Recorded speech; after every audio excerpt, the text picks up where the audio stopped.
ನಮಸ್ಕಾರ, first tube ನ ಮತ್ತೊಂದು ವಿಡಿಯೋಗೆ ಸ್ವಾಗತ.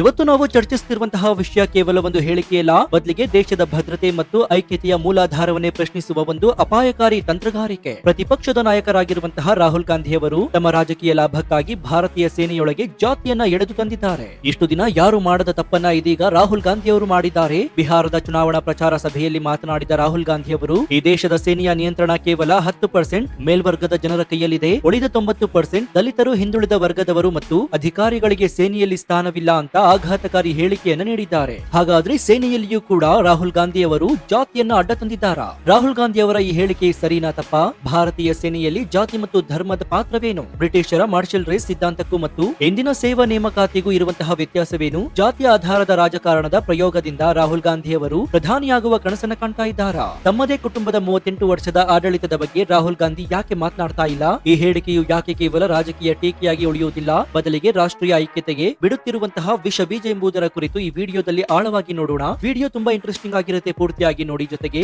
ರಾಹುಲ್ ಗಾಂಧಿ ಅವರು ಸೇನೆಯಲ್ಲಿ ಜಾತಿಯನ್ನ ತಂದಿದ್ದು ತಪ್ಪಾ ಸರಿನಾ ಅಂತ ನಿಮ್ಮ ಅನಿಸಿಕೆ ಏನು ಅಂತ ಕಮೆಂಟ್ ಮಾಡಿ, ಹಾಗೂ ವಿಡಿಯೋಗೆ ಲೈಕ್ ಕೊಡಿ.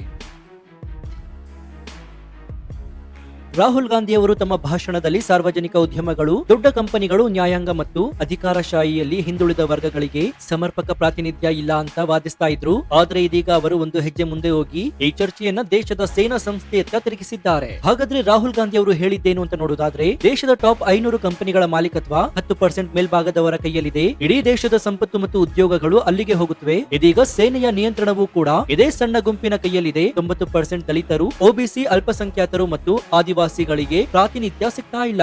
ಸೇನೆಯನ್ನ ಕೇವಲ ಒಂದು ಉದ್ಯೋಗ ಅಥವಾ ಸಂಪತ್ತಿನ ಮೂಲ ಅಂತ ರಾಹುಲ್ ಗಾಂಧಿ ಅವರು ಪರಿಗಣಿಸಿದ್ದಾರೆ. ಆದ್ರೆ ಸೇನೆಗೆ ಸೇರುವ ಮನಸ್ಥಿತಿಯು ಕೇವಲ ಸಂಬಳಕ್ಕೆ ಸೀಮಿತವಾಗುವುದಿಲ್ಲ. ಅಲ್ಲಿ ಬೇಕಾಗಿರುವುದು ದೇಶ ಪ್ರೇಮ, ತ್ಯಾಗ ಮತ್ತು ಬಲಿದಾನದ ಮನೋಭಾವ. ಯಾರು ದೇಶಕ್ಕಾಗಿ ಪ್ರಾಣ ತ್ಯಾಗಕ್ಕೂ ಕೂಡ ಸಿದ್ಧರಿರ್ತಾರೋ ಅಂಥವರು ಜಾತಿ ಧರ್ಮ ನೋಡದೆ ದೇಶದ ಪ್ರೀತಿಗಾಗಿ ಬಂದಿರ್ತಾರೆ. ಸೇನೆಯಲ್ಲಿ ಸಂಬಳಕ್ಕಾಗಿ ಸೇರುವವನು ಎದುರಾಳಿಯ ಗುಂಡು ಬಂದಾಗ ಎದೆ ಕೊಟ್ಟು ನಿಲ್ಲೋದಿಲ್ಲ. ರಾಹುಲ್ ಗಾಂಧಿ ವಾದದಂತೆ ಮೀಸಲಾತಿ ತಂದರೆ ಸೇನೆಯ ಶಕ್ತಿ ಮತ್ತು ಹೋರಾಟದ ಸಾಮರ್ಥ್ಯವು ಗುಣಮಟ್ಟದ ಆಧಾರದ ಮೇಲೆ ನಿರ್ಧಾರವಾಗದೆ ಕೋಮಿನ ಪ್ರಾತಿನಿಧ್ಯದ ಆಧಾರದ ಮೇಲೆ ನಿರ್ಧಾರವಾಗುತ್ತೆ. ಇದು ಪಾಕಿಸ್ತಾನ ಅಥವಾ ಚೀನಾದ ವಿರುದ್ಧ ಹೋರಾಡಲು ಸಾಧ್ಯವಾಗದ ದುರ್ಬಲ ಸೈನ್ಯಕ್ಕೆ ಕಾರಣವಾಗುತ್ತೆ. ಸೇನೆಯನ್ನ ರಾಜಕೀಯ ಪ್ರಚಾರ ಸಭೆಯಲ್ಲಿ ತಂದು ನಿಲ್ಲಿಸಿ ಭಾಷಣ ಮಾಡಲು ಮಾತ್ರ ಬಳಸಬಹುದೇ ಹೊರತು ದೇಶದ ರಕ್ಷಣೆಗಲ್ಲ.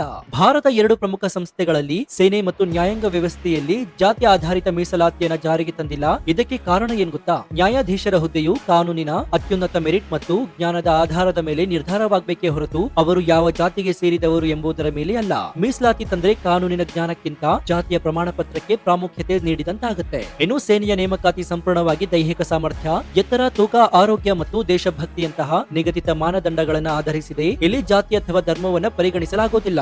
ರಾಹುಲ್ ಗಾಂಧಿ ಅವರು ಸೇನೆಯಲ್ಲಿಯೂ ಕೂಡ ಜಾತಿ ಜನಗಣತಿಯಂತೆ ವಿಭಜನೆ ಮಾಡಿದ್ರೆ ಅದು ಮುಂದಿನ ದಿನಗಳಲ್ಲಿ ಸೈನಿಕರ ನಡುವೆಯೇ ಒಗ್ಗಟ್ಟಿಲ್ಲದ ಪರಿಸ್ಥಿತಿ ನಿರ್ಮಾಣ ಮಾಡುತ್ತೆ. ಒಂದು ದಿನ ನಾವೆಲ್ಲ ಭಾರತೀಯರು ಎಂದು ಯುದ್ಧಕ್ಕೆ ಹೋಗುವವರು ನಾಳೆ ನಮ್ಮದೇ ಜಾತಿ ವಿಭಾಗದ ಆಧಾರದಲ್ಲಿ ಸಂಘರ್ಷಕ್ಕಿಳಿಯುವ ಅಪಾಯ ಕೂಡ ಸೃಷ್ಟಿಯಾಗುತ್ತೆ. ಇನ್ನು ರಾಹುಲ್ ಗಾಂಧಿ ಅವರು ತಮ್ಮ ಹೇಳಿಕೆಯನ್ನು ನೀಡುವ ಮೊದಲು ಭಾರತೀಯ ಸೇನೆಯ ಇತಿಹಾಸ ಮತ್ತು ನೇಮಕಾತಿ ನೀತಿಯ ಬಗ್ಗೆ ತಿಳಿದುಕೊಳ್ಳುವುದು ಅನಿವಾರ್ಯವಾಗಿದೆ. ಭಾರತೀಯ ಸೇನೆಯಲ್ಲಿ ಜಾತಿ ಮತ್ತು ಧರ್ಮದ ಪ್ರವೇಶವು ಹೊಸದೇನಲ್ಲ. ಇದು ಬ್ರಿಟಿಷರ ಆಡಳಿತದ ವಸಾಹತುಶಾಹಿ ನೀತಿಯ ಕೊಡುಗೆಯಾಗಿದೆ. 1857ರ ಸಿಪಾಯಿ ದಂಗೆಯ ನಂತರ ಬ್ರಿಟಿಷ್ ಮಾರ್ಷಲ್ ರೇಸ್ ಎಂಬ ಸಿದ್ಧಾಂತವನ್ನ ಜಾರಿಗೆ ತಂದ್ರು. ಸಿಖ್ಖರು, ಗೂರ್ಖಾಗಳು, ಡೋಂಗ್ರಾಗಳು, ಜಾಟ್ಗಳು ಮತ್ತು ಕೆಲವು ರಜಪೂತರಂತಹ ಉತ್ತರ ಭಾರತದ ಕೆಲವು ಜನಾಂಗಗಳನ್ನ ಮಾತ್ರ ಪರಾಕ್ರಮಿಗಳು ಅಂತ ಪರಿಗಣಿಸಲಾಗಿತ್ತು. ದಕ್ಷಿಣ ಮತ್ತು ಪೂರ್ವ ಭಾರತದ ಜನರನ್ನು ಹಾಗೂ ಕೆಳಜಾತಿಯವರನ್ನ ಅಪರಾಕ್ರಮಿಗಳು ಅಥವಾ ಅವಿಶ್ವಾಸಿಗಳು ಅಂತ ಪರಿಗಣಿಸಿ ಅವರನ್ನ ಸೇನಾ ನೇಮಕಾತಿಯಿಂದ ದೂರವಿಡಲಾಗಿತ್ತು. ಸೇನೆಯು ಜಾತಿ ಮತ್ತು ಧರ್ಮದ ಆಧಾರದಲ್ಲಿ ವಿಭಜಿಸಿ ಡಿವೈಡ್ ಅಂಡ್ ರೂಲ್ ಅಂದ್ರೆ ಒಡೆದು ಆಳುವ ನೀತಿಯನ್ನ ಜಾರಿಗೆ ತಂದಿದ್ರು. ಆದರೆ 1947ರಲ್ಲಿ ಭಾರತ ಸ್ವಾತಂತ್ರ್ಯವಾದಾಗ ಭಾರತ ಸರ್ಕಾರ ಮತ್ತು ರಕ್ಷಣಾ ಸಚಿವಾಲಯವು ಒಂದು ಐತಿಹಾಸಿಕ ನಿರ್ಧಾರವನ್ನ ಕೈಗೊಂಡಿತ್ತು.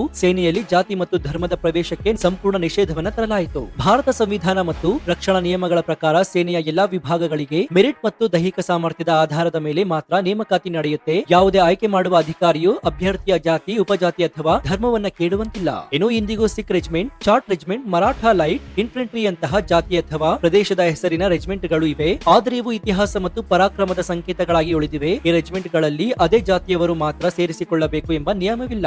ಉದಾಹರಣೆಗೆ ಸಿಖ್ ರೆಜಿಮೆಂಟ್ ನಲ್ಲಿ ದಲಿತ ಸಮುದಾಯದ ಯೋಧರು ಮತ್ತು ಇತರ ಜಾತಿಗಳ ಯೋಧರು ಇರುವುದಕ್ಕೆ ಸಾಕಷ್ಟು ಉದಾಹರಣೆಗಳಿವೆ. ಇನ್ನು ಭಾರತೀಯ ಸೇನೆಯ ಈ ನಿಲುವಿಗೆ ಧಕ್ಕೆ ತರುವ ಮೂಲಕ ರಾಹುಲ್ ಗಾಂಧಿ ಅವರು ಮತ್ತೊಮ್ಮೆ ಬ್ರಿಟಿಷರ ಒಡೆದು ಆಳುವ ನೀತಿಯನ್ನ ಜಾರಿಗೆ ತರಲು ಪ್ರಯತ್ನಿಸ್ತಾ ಇದ್ದಾರೆ ಎಂಬಂತಹ ಟೀಕೆಗಳು ಕೂಡ ಕೇಳಿ ನೀಡ್ತಾ ಇವೆ. ಇನ್ನು ಭಾರತೀಯ ಸೇನೆಯು ಜಾತಿ ಧರ್ಮರಹಿತ ದೇಶಭಕ್ತಿಗೆ ಹೇಗೆ ಮಾದರಿಯಾಗಿದೆ ಎಂಬುದಕ್ಕೆ ಇತ್ತೀಚಿನ ಉದಾಹರಣೆಗಳನ್ನೇ ಗಮನಿಸಬೇಕಾಗುತ್ತೆ. ಸೇನೆಯಲ್ಲಿ ಯಾವತ್ತೂ ಕೂಡ ಧರ್ಮ ಅಥವಾ ಜಾತಿಯ ಆಧಾರದ ಮೇಲೆ ಗೌರವ ಅಥವಾ ಹುದ್ದೆಗಳನ್ನ ನೀಡೋದಿಲ್ಲ. ಇತ್ತೀಚೆಗೆ ನಡೆದ ಕಾರ್ಯಾಚರಣೆಗಳಲ್ಲಿ ಪ್ರಾಣತ್ಯಾಗ ಮಾಡಿದಂತಹ ಅಥವಾ ಮಹತ್ವ ಪಾತ್ರ ವಹಿಸಿದ ಅಧಿಕಾರಿಗಳಲ್ಲಿ ಮುಸ್ಲಿಂ ಸಮುದಾಯಕ್ಕೆ ಸೇರಿದ ಕರ್ನಲ್ಗಳು ಮತ್ತು ಸ್ಕ್ವಾಡ್ರನ್ ಲೀಡರ್ಗಳು ಸಹ ಇದ್ದಾರೆ. ಭಾರತ ಸರ್ಕಾರ ಅವರಿಗೆ ವೀರ ಚಕ್ರದಂತಹ ಶೌರ್ಯ ಪ್ರಶಸ್ತಿಗಳನ್ನ ಘೋಷಿಸಿದೆ. ಇನ್ನು ಇಲ್ಲಿ ಒಂದು ಪ್ರಶ್ನೆ ಮೂಡುತ್ತೆ, ಸೇನೆಗೆ ಜಾತಿ ಮತ್ತು ಧರ್ಮ ಮುಖ್ಯವಾದ್ರೆ ಬಿಜೆಪಿ ನೇತೃತ್ವದ ಕೇಂದ್ರ ಸರ್ಕಾರವು ಮುಸ್ಲಿಂ ಯೋಧರಿಗೆ ವೀರ ಚಕ್ರ ನೀಡುವುದಕ್ಕೆ ಸಾಧ್ಯವಾಗ್ತಿತ್ತ? ಇಲ್ಲ. ಯಾಕಂದ್ರೆ ಸೇನೆಗೆ ಬೇಕಾಗಿರುವುದು ಕೇವಲ ದೇಶಭಕ್ತಿ ಮತ್ತು ತ್ಯಾಗವೇ ಹೊರತು ಜಾತಿ ಅಥವಾ ಧರ್ಮದ ಗುರುತಲ್ಲ. ಇನ್ನು ಪ್ರಪಂಚದ ಅತ್ಯಂತ ಶಕ್ತಿಶಾಲಿ ಸೇನೆಗಳು ಸಹ ತಮ್ಮ ಬಲದ ರಹಸ್ಯವನ್ನ ಜಾತಿ ರಹಿತ ನೀತಿಯಲ್ಲಿ ಅಡಗಿಸಿದೆ. ಅದರಲ್ಲೂ ಮುಖ್ಯವಾಗಿ ಅಮೆರಿಕನ್ ಸೇನೆ. ಅಮೆರಿಕದ ಸಮಾಜದಲ್ಲಿ ವರ್ಣಭೇದ ಆಳವಾಗಿ ಬೇರೂರಿದ್ರು ಕೂಡ ಅವರ ಸೇನೆಯು ಯಾವತ್ತೂ ಕೂಡ ವರ್ಣ, ಲಿಂಗ ಅಥವಾ ಧರ್ಮದ ಭೇದಗಳನ್ನ ಮಾಡುವುದಿಲ್ಲ. ಅವರ ಬಲವೂ ಸಹ ಮೆರಿಟ್ ಮತ್ತು ಒಗ್ಗಟ್ಟಿನ ಮೇಲೆ ನಿಂತಿದೆ. ಇನ್ನು ಚೀನಾದ ಸೇನೆಯಲ್ಲಿಯೂ ಕೂಡ ಸೈನಿಕನು ಯಾವುದೇ ಜನಾಂಗಕ್ಕೆ ಸೇರಿರಲಿ ಆತ ಕೇವಲ ಕಮ್ಯುನಿಸ್ಟ್ ಪಕ್ಷದ ನಿಷ್ಠಾವಂತನಾಗಿರಬೇಕೇ ಹೊರತು ತನ್ನ ವೈಯಕ್ತಿಕ ಜಾತಿ ಅಥವಾ ಧರ್ಮದ ಪ್ರಾತಿನಿಧ್ಯದ ಬಗ್ಗೆ ಯೋಚಿಸುವುದಿಲ್ಲ. ಸೇನೆಯನ್ನು ರಾಜಕೀಯಗೊಳಿಸಿ ಜಾತಿಯ ಆಧಾರದ ಮೇಲೆ ಒಡೆಯುವುದು ರಾಷ್ಟ್ರೀಯ ದೌರ್ಬಲ್ಯಕ್ಕೆ ನೇರ ಕಾರಣವಾಗುತ್ತೆ. ಈ ಕಾರಣದಿಂದಲೇ ಹಿಂದೊಮ್ಮೆ ಜೆಡಿಯು ಪಕ್ಷದ ಮುಖಂಡರೊಬ್ಬರು ಮುಸ್ಲಿಮರಿಗೆ ಸೇನೆಯಲ್ಲಿ 30% ಮೀಸಲಾತಿ ಬೇಕು ಅಂತ ಬೇಡಿಕೆಯನ್ನು ಇಟ್ಟಾಗ ದೇಶಾದ್ಯಂತ ವ್ಯಾಪಕ ವಿರೋಧ ವ್ಯಕ್ತವಾಗಿತ್ತು. ಇಂತಹ ಬೇಡಿಕೆಗಳಿಗೆ ರಾಹುಲ್ ಗಾಂಧಿ ಅವರ ಹಿಂದಿನ ಹೇಳಿಕೆಗಳು ಮತ್ತಷ್ಟು ಬಲ ನೀಡ್ತಾ ಇವೆ. ರಾಹುಲ್ ಗಾಂಧಿ ಅವರು 2004ರಿಂದಲೂ ಪ್ರಧಾನಿ ಹುದ್ದೆಗಾಗಿ ಅನೇಕ ಪ್ರಯೋಗಗಳನ್ನ ಮಾಡ್ತಾ ಇದ್ದಾರೆ. ಆದ್ರೆ ಇತ್ತೀಚೆಗೆ ಅವರು ತಮ್ಮ ತಂತ್ರಗಾರಿಕೆಯನ್ನ ಜಾತಿ ಗಣತಿ ಮತ್ತು ಜಾತಿ ರಾಜಕಾರಣದತ್ತ ಸಂಪೂರ್ಣವಾಗಿ ಬದಲಾಯಿಸ್ತಾ ಇದ್ದಾರೆ. ರಾಹುಲ್ ಗಾಂಧಿ ಅವರು ತಮ್ಮನ್ನ ತಾವು ಹಿಂದುಳಿದ ವರ್ಗದ ನಾಯಕ ಅಂತ ಬಿಂಬಿಸಿಕೊಳ್ಳಲು ಪ್ರಯತ್ನಿಸ್ತಾ ಇದ್ದಾರೆ. ಹಿಂದುಳಿದ ವರ್ಗಗಳಿಗೆ ಸಹಾಯ ಮಾಡುವುದು, ಅವರನ್ನು ಅಭಿವೃದ್ಧಿಪಡಿಸುವುದು ತಪ್ಪಲ್ಲ.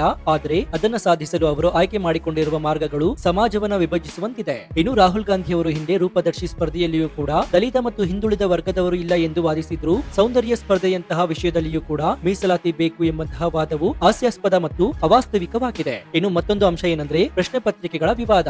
ಎಲ್ಲಾ ಪ್ರಶ್ನೆ ಪತ್ರಿಕೆಗಳನ್ನ ಮೇಲ್ವರ್ಗದವರು ತಯಾರಿಸ್ತಾ ಇರುವುದರಿಂದ ಹಿಂದುಳಿದ ವರ್ಗದವರು ಪರೀಕ್ಷೆಯಲ್ಲಿ ಉತ್ತೀರ್ಣರಾಗಲು ಸಾಧ್ಯವಾಗ್ತಾ ಇಲ್ಲ ಎಂಬಂತಹ ವಾದವೂ ಸಹ ವಿದ್ಯಾರ್ಥಿ ಸಮುದಾಯದಲ್ಲಿ ಗೊಂದಲ ಮತ್ತು ವಿಭಜನೆಯನ್ನ ಸೃಷ್ಟಿಸ್ತಾ ಇದೆ. ಈ ಎಲ್ಲಾ ಹೇಳಿಕೆಗಳ ಹಿಂದಿನ ಉದ್ದೇಶ ಸ್ಪಷ್ಟವಾಗಿದೆ. ತಮ್ಮನ್ನು ಹಿಂದುಳಿದ ವರ್ಗದವರ ಪರವಾಗಿ ನಿಲ್ಲುವ ಏಕೈಕ ನಾಯಕ ಎಂದು ಸ್ಥಾಪಿಸುವುದು. ಈ ರಾಜಕೀಯ ಲಾಭಕ್ಕಾಗಿ ಅವರು ಈಗ ರಾಷ್ಟ್ರೀಯ ಭದ್ರತೆಯ ಸಂಸ್ಥೆಯನ್ನೇ ವಿವಾದಕ್ಕೆ ಎಳೆದು ತಂದಿದ್ದಾರೆ. ಹಿಂದುಳಿದ ವರ್ಗದ ಪ್ರಾತಿನಿಧ್ಯದ ಬಗ್ಗೆ ಮಾತನಾಡ್ತಾ ಇರುವಂತಹ ರಾಹುಲ್ ಗಾಂಧಿ ಅವರೇ ತಮ್ಮ ಜಾತಿಯ ಬಗ್ಗೆ ಮತ್ತು ತಮ್ಮ ಕುಟುಂಬದ ರಾಜಕೀಯ ಹಿನ್ನೆಲೆಯ ಬಗ್ಗೆ ಯಾಕೆ ಆತ್ಮಾವಲೋಕನವನ್ನ ಮಾಡ್ಕೊಳ್ತಾ ಇಲ್ಲ?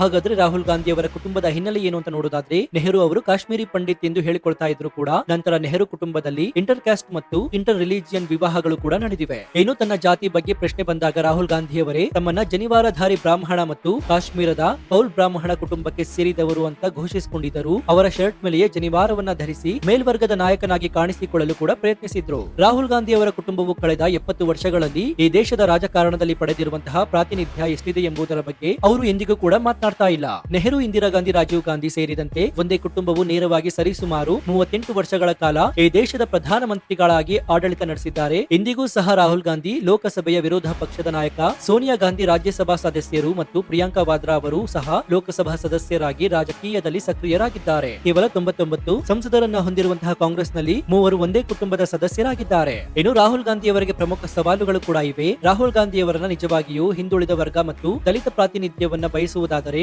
ಅವರು ತಮ್ಮ ಕುಟುಂಬದಿಂದ ಒಂದು ಮಹತ್ವದ ತ್ಯಾಗವನ್ನ ಘೋಷಿಸಲಿ. ಇಂದಿನಿಂದ ನಾನು ಮತ್ತು ನನ್ನ ಕುಟುಂಬ ಯಾವುದೇ ಚುನಾವಣೆಯಲ್ಲಿ ಸ್ಪರ್ಧಿಸುವುದಿಲ್ಲ. ನಮ್ಮ ರಾಜಕೀಯ ಸ್ಥಾನಗಳನ್ನ ಹಿಂದುಳಿದ ಮತ್ತು ದಲಿತ ವರ್ಗದ ನಾಯಕರಿಗೆ ಬಿಟ್ಟು ಕೊಡ್ತೇವೆ. ನಾನು ಕೇವಲ ಪಕ್ಷದ ಸಾಮಾನ್ಯ ಕಾರ್ಯಕರ್ತನಾಗಿ ದುಡಿಯುತ್ತೇನೆ. ಹೀಗಂತ ಒಂದು ಸವಾಲನ್ನ ಸ್ವೀಕರಿಸಲಿ. ಕಳೆದ 60ರಿಂದ 70 ವರ್ಷಗಳಲ್ಲಿ ಅಧಿಕಾರ ಮತ್ತು ಅವಕಾಶಗಳನ್ನ ಅನುಭವಿಸ್ತಾ ಇದ್ದಂತಹ ಒಂದು ಕುಟುಂಬದ ಸದಸ್ಯ ಬಂದು ಈಗ ಕೇವಲ 10% ಜನರು ಸೇನೆಯನ್ನ ನಿಯಂತ್ರಿಸ್ತಾ ಇದ್ದಾರೆ ಅಂತ ಹೇಳಿಕೆ ನೀಡುವುದು ಈ ದೇಶದ ಜನರನ್ನ ಮೂರ್ಖರೆಂದು ಭಾವಿಸಿದಂತೆ ಆಗುತ್ತಲ್ವಾ? ದೇಶದ ಜನತೆ ಈ ಪ್ರಶ್ನೆಗೆ ಉತ್ತರವನ್ನ ನೀಡಬೇಕು. ರಾಹುಲ್ ಗಾಂಧಿ ಅವರ ಈ ಹೇಳಿಕೆಯು ಕೇವಲ ರಾಜಕೀಯ ವಿವಾದವಲ್ಲ, ಇದು ರಾಷ್ಟ್ರೀಯ ಐಕ್ಯತೆ ಮತ್ತು ಸೈನ್ಯದ ಬಲದ ಮೇಲೆ ನಡೀತಾ ಇರುವಂತಹ ನೇರ ದಾಳಿಯಾಗಿದೆ. ಸೇನೆಯಂತಹ ಶ್ರೇಷ್ಠ ಸಂಸ್ಥೆಯನ್ನ ಜಾತಿ ಗಣತಿಯ ರಾಜಕೀಯಕ್ಕೆ ಎಳೆದು ತರುವುದು ದೇಶವನ್ನ ದುರ್ಬಲಗೊಳಿಸುವ ಪ್ರಯತ್ನವಾಗಿದೆ. ಈ ವಿಚಾರದ ಕುರಿತು ನಿಮ್ಮ ಅನಿಸಿಕೆ, ಅಭಿಪ್ರಾಯವೇನು ಅಂತ ಕಮೆಂಟ್ ಮಾಡಿ ಹಾಗೂ ವಿಡಿಯೋಗೆ ಲೈಕ್ ಕೊಡಿ. ಜೊತೆಗೆ ನೀವಿನ್ನೂ ನಮ್ಮ ಚಾನೆಲ್ ಅನ್ನು ಸಬ್ಸ್ಕ್ರೈಬ್ ಮಾಡ್ಕೊಂಡಿಲ್ಲ ಅಂದ್ರೆ ಈ ಕೂಡಲೇ ಸಬ್ಸ್ಕ್ರೈಬ್ ಮಾಡ್ಕೊಂಡು ಪಕ್ಕದಲ್ಲಿರುವಂತಹ ಬೆಲ್ ಐಕಾನ್ ಅನ್ನು ಪ್ರೆಸ್ ಮಾಡಿ. ಇದರಿಂದ ನಾವು ಹಾಕುವ ಹೊಸ ವಿಡಿಯೋಗಳ ನೋಟಿಫಿಕೇಶನ್ ಮೊದಲು ನಿಮಗೆ ಸಿಗುತ್ತೆ. ಇದಾಗಿತ್ತು ಈ ಕ್ಷಣದ ವಿಶೇಷ. ನೋಡ್ತಾ ಇರಿ ಫಸ್ಟ್ ಟ್ಯೂಬ್ ಕನ್ನಡ. ಧನ್ಯವಾದ.